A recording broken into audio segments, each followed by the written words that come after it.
Assalamualaikum warahmatullahi wabarakatuh. Kami dari kelompok 5 mata kuliah Ekonomi Internasional akan menjelaskan dan mempresentasikan mengenai perusahaan multinasional. Yang pertama, kami akan menjelaskan konten-konten yang ada di dalam presentasi ini. Yang pertama ada pengertian perusahaan multinasional, yang kedua ada ciri-ciri perusahaan multinasional, yang ketiga ada bentuk dan bagian perusahaan multinasional, lalu yang keempat ada strategi perusahaan multinasional, yang kelima ada pengelolaan perusahaan multinasional, dan yang keenam ada contoh perusahaan multinasional. Perusahaan multinasional adalah perusahaan yang mengembangkan diri di pasar internasional dengan mencoba hadir di berbagai kota penting di seluruh dunia. Yang pertama, kita akan menjelaskan ada dua perusahaan. Yang pertama adalah perusahaan multinasional, dan yang kedua ada perusahaan domestik.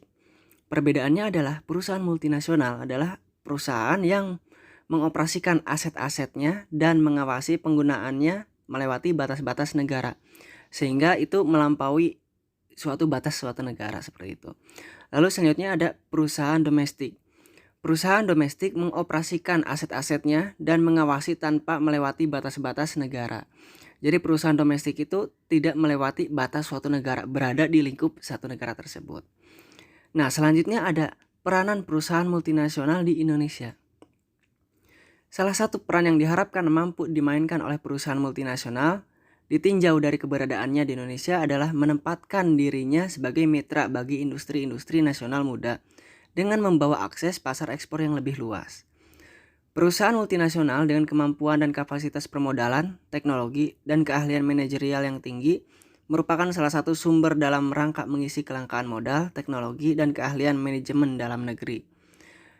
Yang selanjutnya ada data investasi asing ke Indonesia. Jika dilihat dari datanya, realisasi penanaman modal asing di Indonesia terus meningkat. Ini termasuk penanaman modal asing secara langsung seperti pendirian perusahaan multinasional. Dengan ini membuktikan bahwa kelangkaan modal dan alih teknologi dari negara asal ke Indonesia telah terpenuhi berkat perusahaan multinasional ini.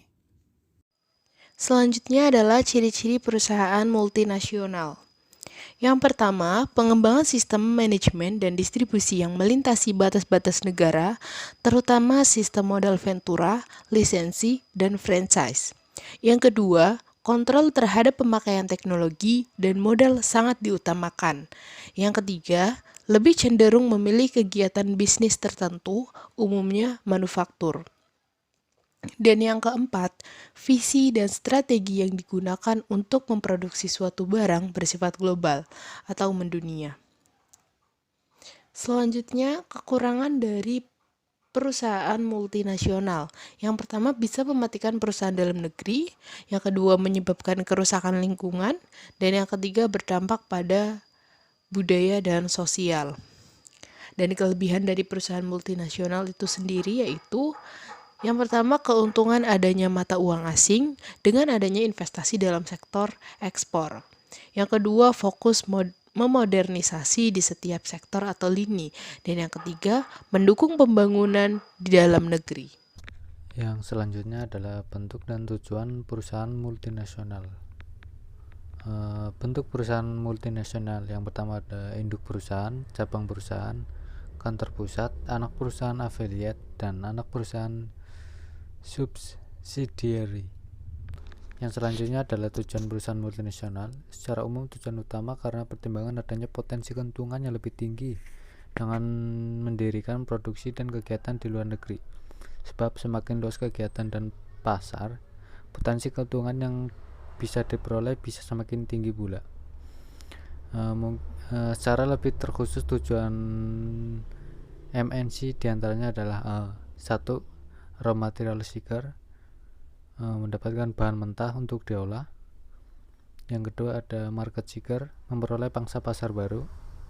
Yang ketiga adalah cost minimalizer seeker, mencapai efisiensi biaya. Yang keempat ada risk minimalizer seeker, perusahaan dapat menurunkan risiko produksi dan penjualan.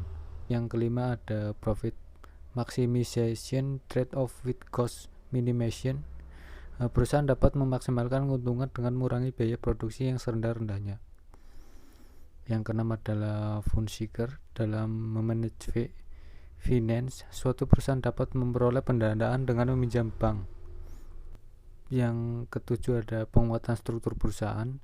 Dengan melayani pasar luar negeri, perusahaan dapat menguatkan struktur perusahaannya.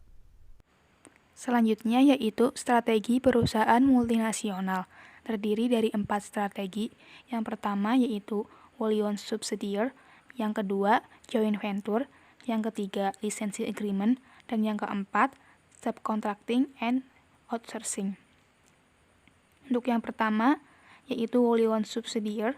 Jadi kelebihan ini yaitu perusahaan dapat melakukan diversifikasi barang atau perluasan produk dengan tujuan untuk mengurangi risiko yang akan terjadi di masa depan. Lalu untuk kekurangannya sendiri yaitu biaya dan risiko akan dibebankan kepada satu orang saja, yaitu pemilik perusahaan itu sendiri.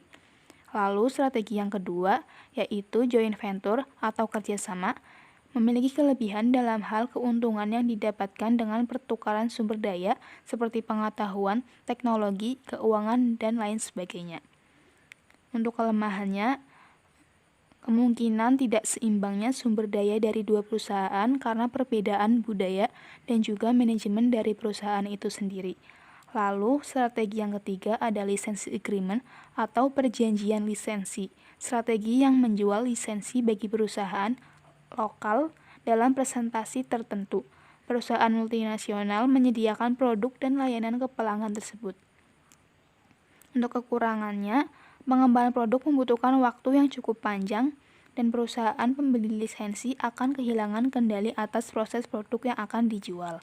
Lalu, yang keempat yaitu subcontracting and outsourcing.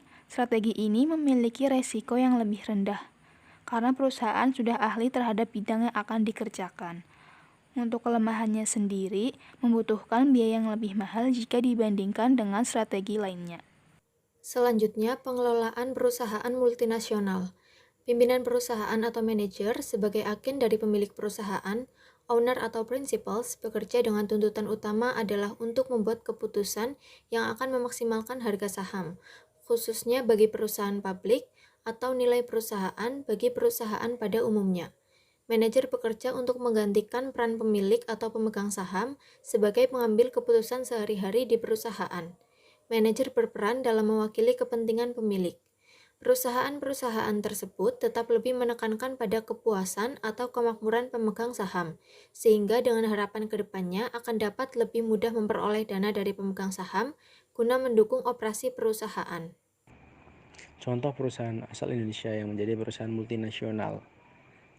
Semen Indonesia. Perusahaan BUMN Semen Indonesia berhasil mengakuisisi perusahaan asing di luar negeri dengan hasil memasuki pasar Asia Tenggara dan Asia Selatan. Lokasi pabrik semen Indonesia ada di negara Vietnam. Nama semen Indonesia di Vietnam adalah Thang Long Cement Company. Selain memiliki pabrik di luar negeri, semen Indonesia juga mengekspor produknya ke beberapa negara lain, antara lain Singapura, Malaysia, Korea, Vietnam, Taiwan, Hong Kong, Kamboja, Bangladesh, Yaman, dan Australia. KFC merupakan merek asal dagang Amerika Serikat yang mana melebarnya di Indonesia melalui pemilikan tunggal waralaba oleh PT Fast Food Indonesia Tbk. Perseroan mengawali operasi restoran pertamanya pada bulan Oktober 1979 di Jalan Melawai, Jakarta, dan telah memperoleh sukses. Kesuksesan outlet ini kemudian diikuti dengan pembukaan outlet-outlet selanjutnya di Jakarta dan berluasan area cakupan hingga ke kota-kota besar, antara lain di Indonesia, antara lain Bandung, Semarang, Surabaya, Medan, Makassar, dan Manado. Sekian presentasi dari kelompok kami. Wassalamualaikum warahmatullahi wabarakatuh.